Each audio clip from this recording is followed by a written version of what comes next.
I was living in a 32-a-night motel room, the kind of place that smelled like damp, carpet, and cigarettes no matter how many times they cleaned it. Dinner was usually whatever came out of a can, beans, soup, anything that didn't need heating. It was just past 2 in the morning when someone knocked on my door. A heavy, steady knock that didn't sound like trouble, but didn't sound friendly either. When I opened it, there he was, a man in a spotless gray suit, polished shoes, and a calm face that didn't belong in a place like this. He looked like he'd never been cold a day in his life. "Austin Keller?" he asked. "Yeah, that's me," I said. "If you're here for money, I don't have any." He gave a small, tired smile. "I'm not here for money. Your ex-wife Claire doesn't know I'm here. But what I'm about to tell you will change everything you thought you knew about her illness, your divorce, and why she really left you." For a second, I just stood there, hand still on the doorframe.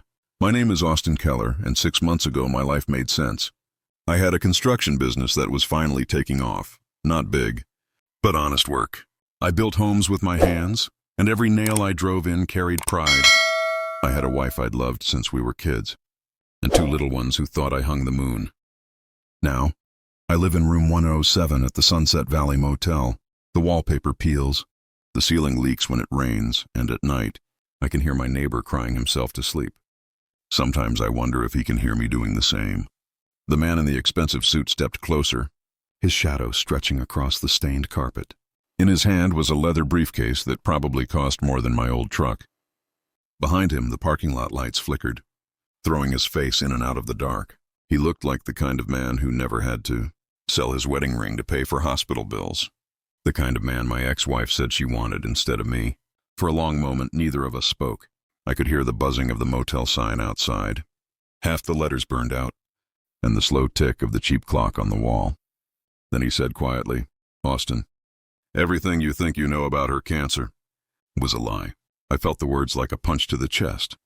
My throat tightened, and I had to lean against the door just to keep steady.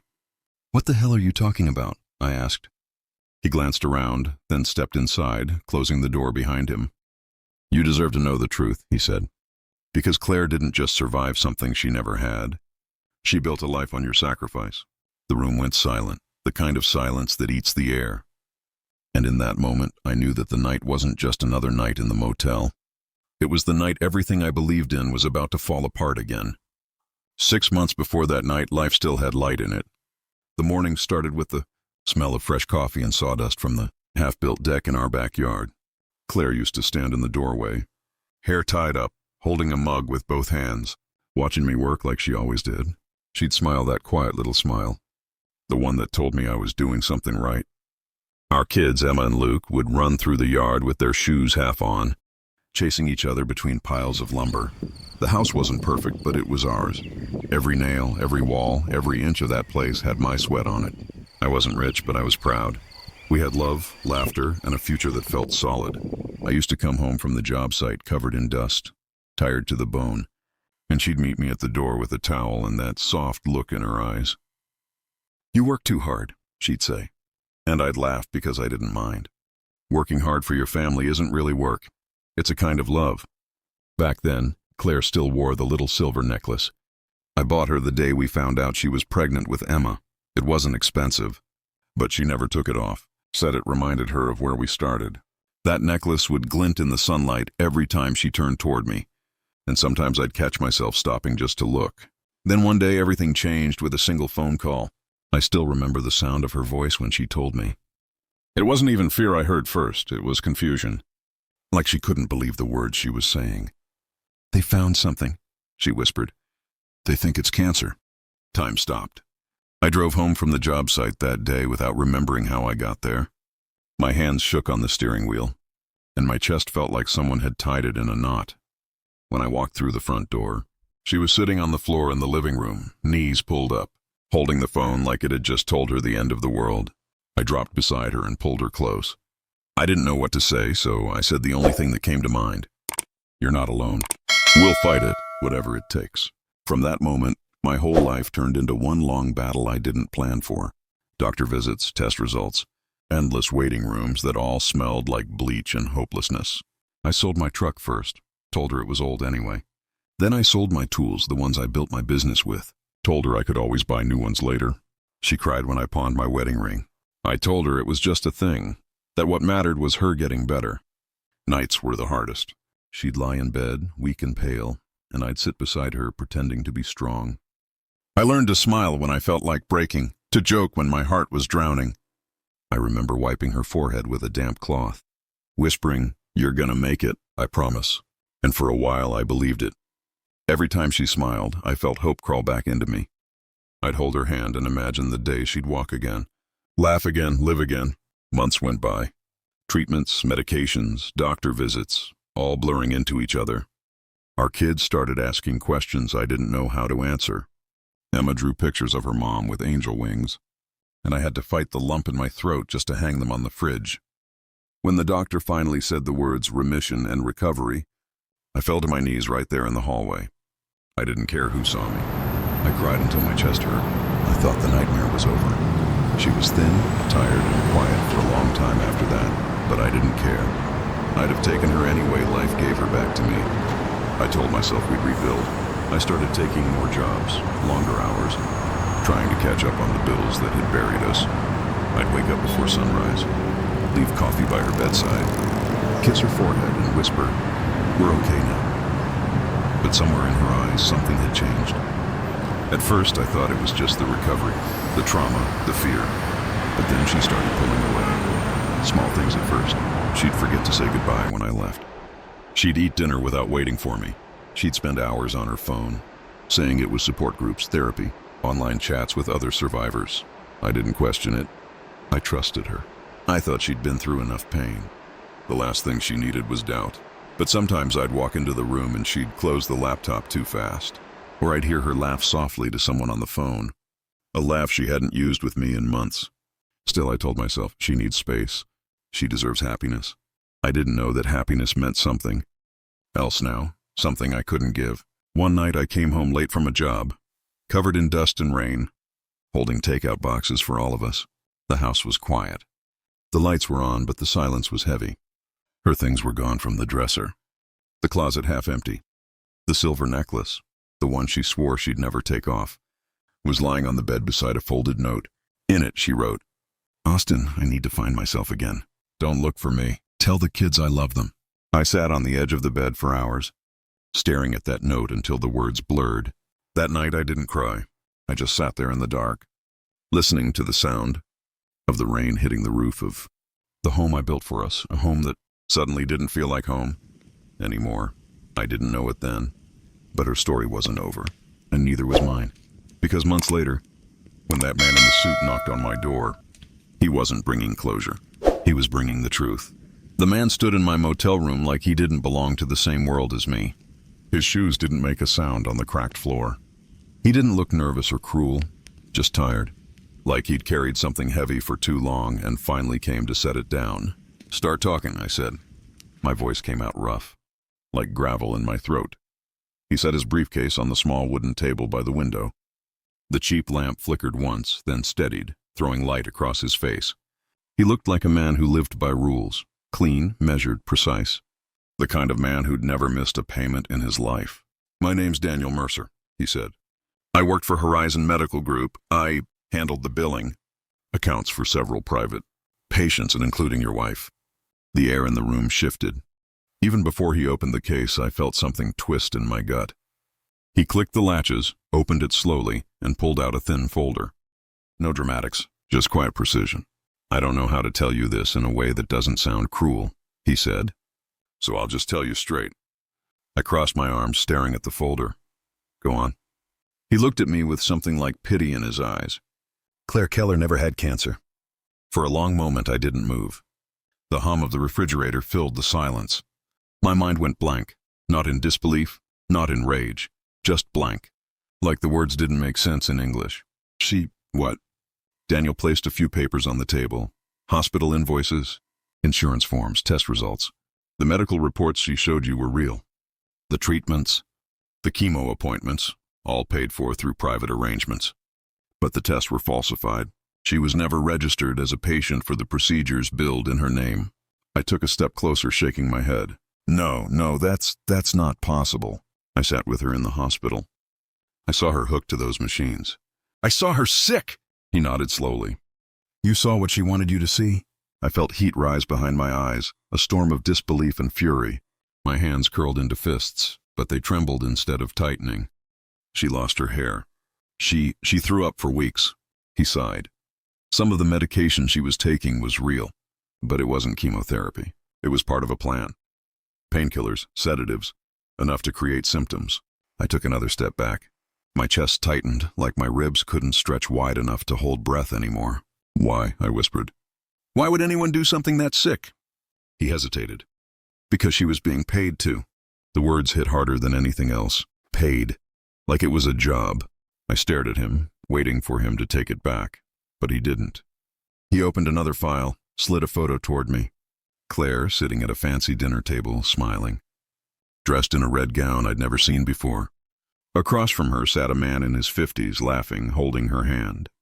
I felt my knees weaken. His name's Richard Lane, Daniel said quietly. Wealthy investor. He funded a medical foundation that worked with Horizon. He was one of the board's biggest donors. He met your wife during a charity event for cancer awareness 2 years ago. The pieces started clicking in my head like a cruel puzzle. The support groups, the late-night calls, the sudden change in her clothes. Her words, I need to find myself again. Daniel continued. When she told you she had cancer, she'd already been in contact with Lane.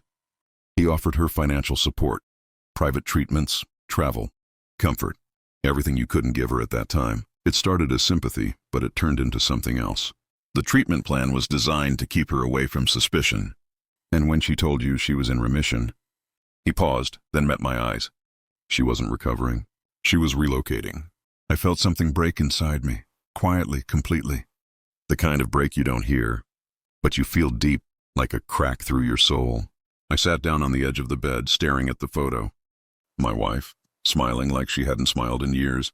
Not weak, not sick, just alive. Daniel spoke softer now. She transferred all your shared savings into her private account 6 weeks before she left. That money was later merged into Lane's company fund.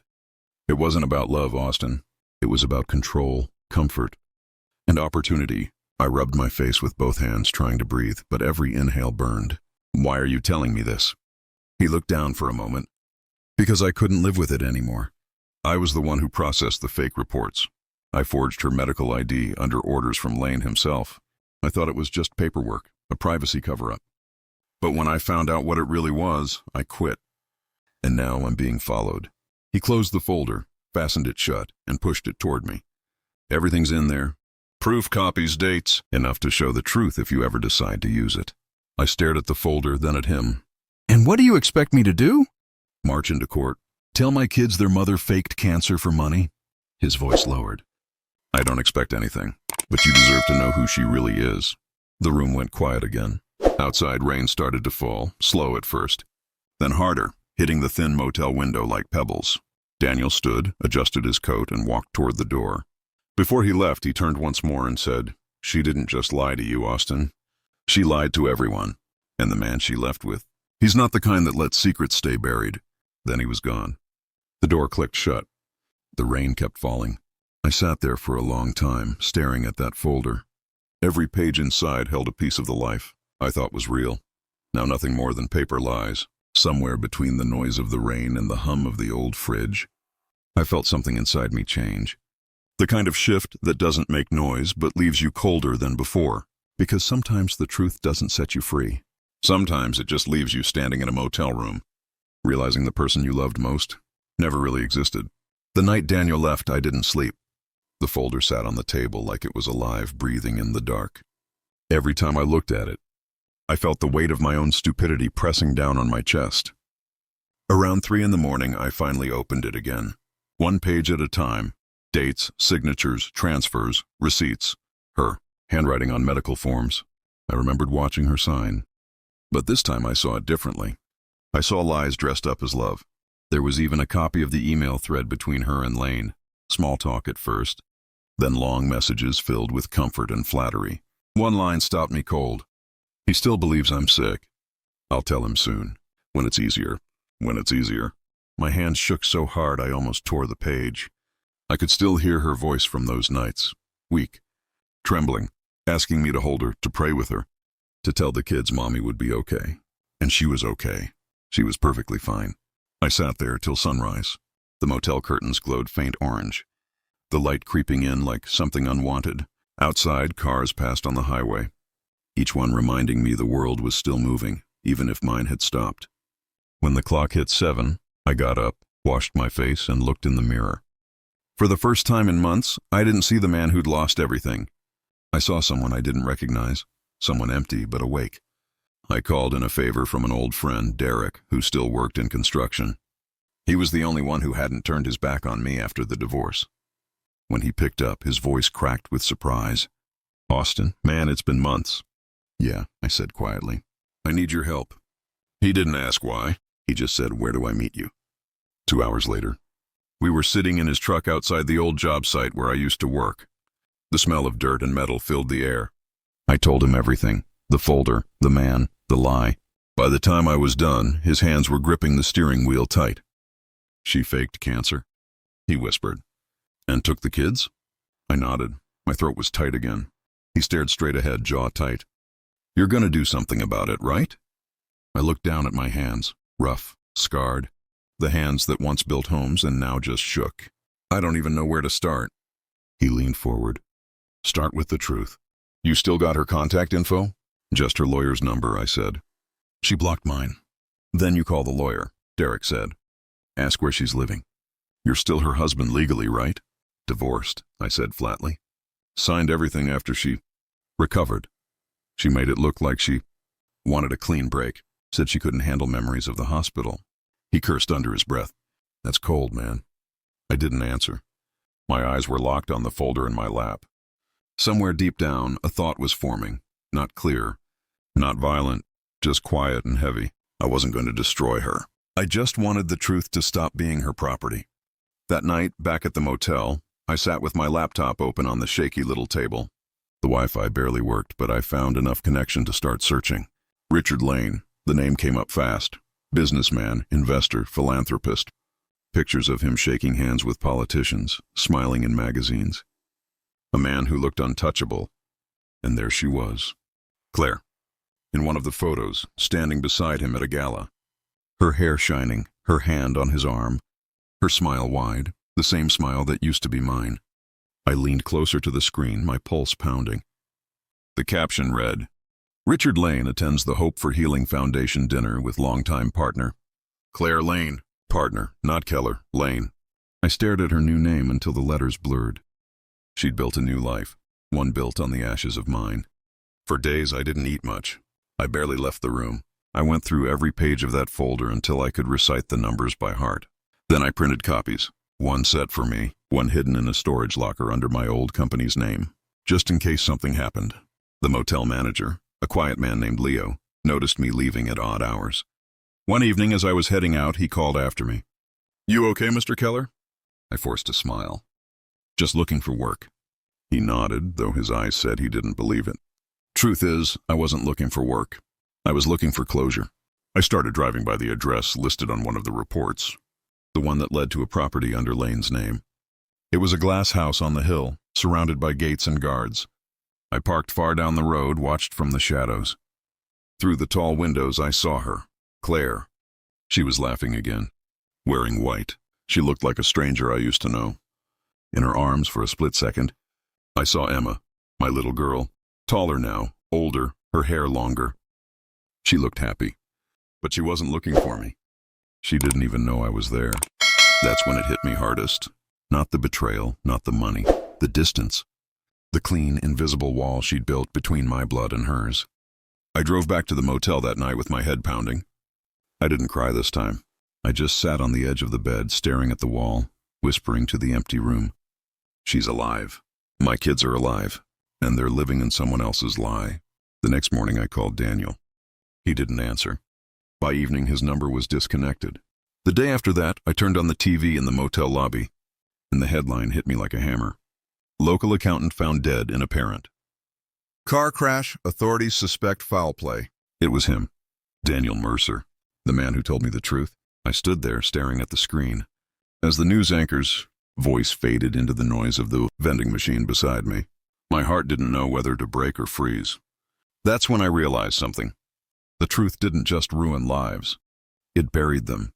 And if I wasn't careful, I'd be next. After Daniel's death, the air around me changed. Even the silence felt heavier, like the world had shifted by an inch, and I was the only one who noticed. The motel felt smaller now. Every sound, and a knock, a car door, footsteps outside, made my stomach tighten. I stopped leaving the curtains open, stopped sleeping with the lights off. I kept the folder locked in a small metal box under the bed. Every night before lying down, I checked that it was still there. I didn't know who I was protecting it from, maybe everyone. A week after the news broke, I started noticing a dark sedan parked across the street from the motel. Not every day, not in the same spot, but always nearby.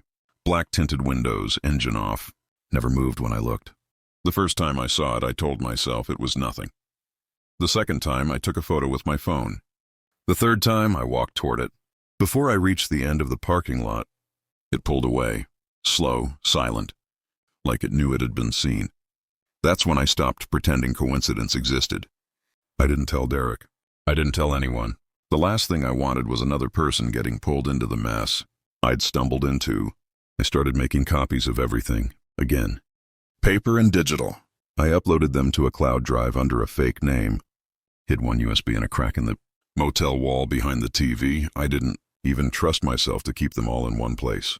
Some nights I'd sit in the chair by the window, watching headlights slide across the ceiling. I wasn't sure if I was waiting for answers or for someone to come finish what they started with Daniel. Then one night, around midnight, someone slipped an envelope under my door. No knock, just the soft scrape of paper against carpet. I stared at it for a long time before picking it up. My hands felt numb. Inside was a single photograph. Me, standing outside Lane's glass house 2 nights earlier. The picture was grainy, but my face was clear. No message. No threat written on the back. Just proof. Proof that someone knew I was there. Proof that someone was watching me as closely as I was watching them. I tore the photo in half, then in half again, then tossed it in the trash. But the image stayed burned behind my eyelids. That night I barely slept. Every noise made me reach for the drawer beside the bed, where I kept an old hammer from my construction days. Not much protection, but enough to make me feel less helpless. By morning I decided to stop hiding. Fear wasn't helping. If they were watching me, then maybe it was time to let them know I wasn't done either. I drove into the city and found the address of the Hope for Healing Foundation, the charity Lane had built around Claire's story, the miracle, survivor. Their logo was still plastered on every billboard, her smiling face beside his. When I walked into the building, the receptionist looked up, all smiles and courtesy. "Welcome to Hope for Healing, sir. Do you have an appointment?" "No," I said. "But I should." She blinked. "Your name?" "Austin Keller." Her smile faltered just slightly. She typed something into her computer, eyes scanning the screen. Then she looked up again, too quickly. "I'm sorry, I don't see your name here." "That's fine," I said, leaning on the counter. "Tell Claire Lane her husband stopped by." Her eyes widened. She tried to mask it, but couldn't. "Excuse me for a moment." She stood and disappeared. Through a glass door behind the desk.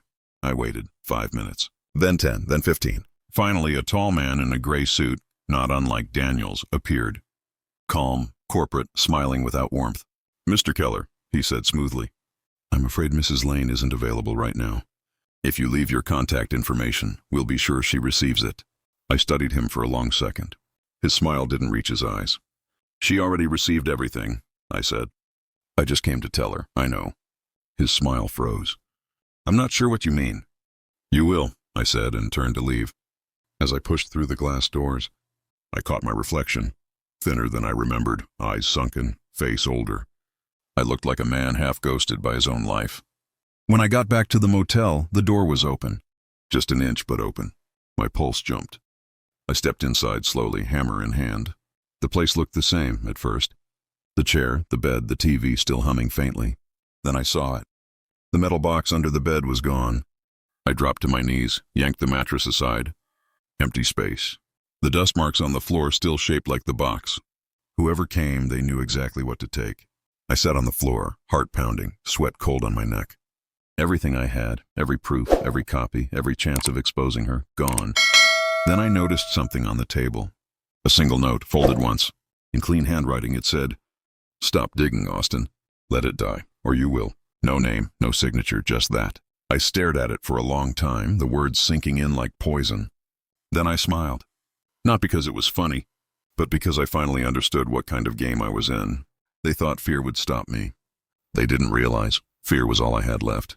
I didn't sleep that night, not even for a minute. The note sat on the table, its words crawling around my mind like insects. Stop digging, Austin.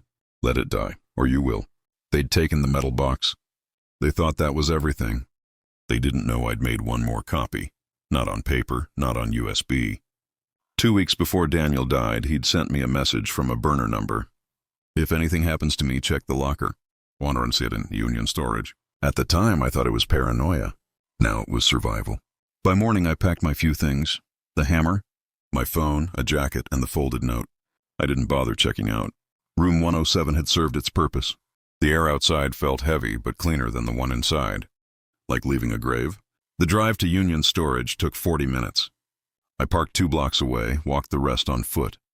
The sun was still low, throwing long shadows across the rows of blue doors. Locker 117 was near the back, rusted, dented, but locked with a fresh padlock. I entered the code Daniel had sent me months ago. 317, the date of his sister's death. The lock clicked. Inside was a small cardboard box wrapped in duct tape. No markings, no labels. I lifted it gently, heavier than it looked. When I opened it, my breath caught. Inside were files, not just about Claire, but Lane, their foundation, and a half-dozen offshore accounts tied to medical companies and campaign donors.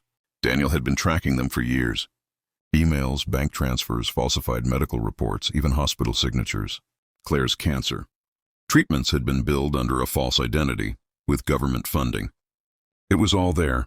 I remember just staring at those papers, the weight of truth pressing down on me. Daniel hadn't been paranoid. He'd been hunted. And now I was next. I stuffed everything back into the box, wrapped it tight again, and carried it to my truck. The moment I started the engine, my phone buzzed. Unknown number, I answered. Who is this? A woman's voice, calm, familiar. Austin, please, stop what you're doing. I froze. Claire? There was silence then. You're not supposed to see any of that. You don't understand what you're stepping into. Then explain it, I said. Explain why Daniel's dead, why you faked your cancer, why I lost everything for you. Her voice trembled just a little. It wasn't supposed to go that far. I didn't want... You didn't want what? I snapped. To get caught. Another pause. Then her tone changed. Cold, rehearsed. You always were too emotional, Austin. It's what made you easy to control. That line hit me harder than any punch ever could. She hung up before I could respond. For a while I just sat there, gripping the phone so hard it shook. Outside, the world moved on. Cars passing. Birds calling. People laughing somewhere far away. It all felt like another planet. I didn't know who to trust. Not the police. Not the press. So I went to the only person left. Derek. He opened the door before I even knocked twice. Jesus, man, you look like hell. Thanks, I said. Got something you need to see? We spread the documents across his kitchen table. Notes, receipts, transfers. Derek's eyes widened with every page. This is huge, Austin. This isn't just about her. This could bury 6 people. Yeah, I said quietly. And that's why they'll come for me next. He looked at me for a long moment. What's your plan? I exhaled, staring at the pile of evidence. To finish what Daniel started. That night, we scanned everything. Every file, every note, every signature. Derek uploaded the data to an encrypted drive he controlled. One that could release automatically if anything happened to either of us. Then I wrote a message. Short. Direct. And attached one photo. Claire and Lane on stage. Smiling beneath a banner that read, Hope for Healing. The message read, You built your empire on lies. You used my love as your foundation. I'm done being silent. I scheduled it to send to every major news outlet at 7 a.m. But before dawn, the motel across town caught fire. Room 107, my old room. The flames tore through the building fast. When the smoke cleared, police said the cause was faulty wiring. But I knew better. They were erasing traces. Derek watched the news with me, shaking his head. You think they were after you? They already were, I said. Now they're just getting impatient. We went silent again. The only sound was the low hum of his fridge. Finally, Derek said, Then we finish it, tomorrow. That night I dreamed of the day Claire first told me she was sick. Her tears, her shaking hands, her voice whispering, "I need you to save me." And I realized I had. I'd given her everything, my money, my love, my name, and she'd used all of it to build the lie that made her rich. Now it was time to take it back. The morning of the hearing felt like standing at the edge of a storm. The courthouse steps were slick from rain, and the gray clouds above looked like they were holding their breath. It had been 3 months since Daniel's death, 2 since the motel fire, and exactly 1 day since I'd turned everything over to the world. The files, the photos, the fake reports, all of it. At 7 a.m. sharp, every major outlet in the country received an anonymous dump. By 9, Claire Lane's name was trending everywhere. She walked into court in a white suit, calm as a saint. Cameras flashed like lightning. Lane wasn't beside her anymore. He'd disappeared the week before, for health reasons. But his lawyers were here. So were hers. I sat at the back, beside Derek, hands clenched, heart steady. For the first time in a long time, I didn't feel small. When they called my name, I walked to the stand. Every step echoed through the room. The prosecutor asked simple questions. My name, my marriage, my role in the story. But when they showed the documents, the ones Daniel and I had uncovered, the courtroom went silent. I could see Claire watching me. No tears this time, no pity, just that same cold calm she used to wear when she lied. They showed the fake billing records, the offshore accounts, the hospital reports with her forged diagnosis. Each file felt like another shovel of dirt over the grave she'd dug herself. When it was her turn to speak, she stood and looked straight at me. "You think you're a hero," she said softly. "You think anyone cares about your version of the truth?" I did what I had to do. "You wouldn't understand." I met her eyes. "You're right," I said. "I wouldn't fake dying to feel alive." Her mask cracked, just a flicker. But I saw it. The same fear she used to make me feel was finally hers. By noon, the judge ordered a full investigation into the foundation. By sunset, Lane's accounts were frozen. By the next morning, Claire's face was on every screen, not as a survivor, but as a fraud. The following weeks blurred together. Statements, interviews, silence. I didn't take any money, didn't want fame. All I wanted was peace. One evening, I drove out past the city limits, where the air smelled like rain and wood again. There, in an empty lot, stood the frame of a small house I'd started building years ago, before everything fell apart. The wood was warped, nails rusted, but the foundation was still solid. I ran my hand over the old beam where I'd once carved our initials, a plus C. I took a hammer and carved one more letter beside them, D, for Daniel, the only man who told me the truth when everyone else sold me lies. The sun sank behind the trees, and for the first time in years, I felt light again. Not happy, but free. I sat on the porch step, listening to the wind. The world kept moving. Birds sang. Somewhere far off, kids were laughing. I thought about Claire, probably sitting in a cell by now, still telling herself she had no choice. And I thought about what Daniel once said in his last voice note to me. "Sometimes the truth doesn't set you free, Austin. It just stops the bleeding." He was right. But for me, that was enough. Weeks later, I got a letter. No return address, just my name written in shaky pen. Inside was a photo. My kids, smiling in a park, holding a kite. No words, just that image. I stared at it until my eyes blurred. Then I smiled, folded it gently, and placed it in my pocket. Not everything I lost could be rebuilt. But some things, like hope, still found their way back. And as the sky turned gold over that unfinished house, I whispered to the wind, "I saved you once, Claire. Now I'm saving myself." The hammer hit the wood again, each swing steadier than the last. Because sometimes the only way to rebuild is to burn first.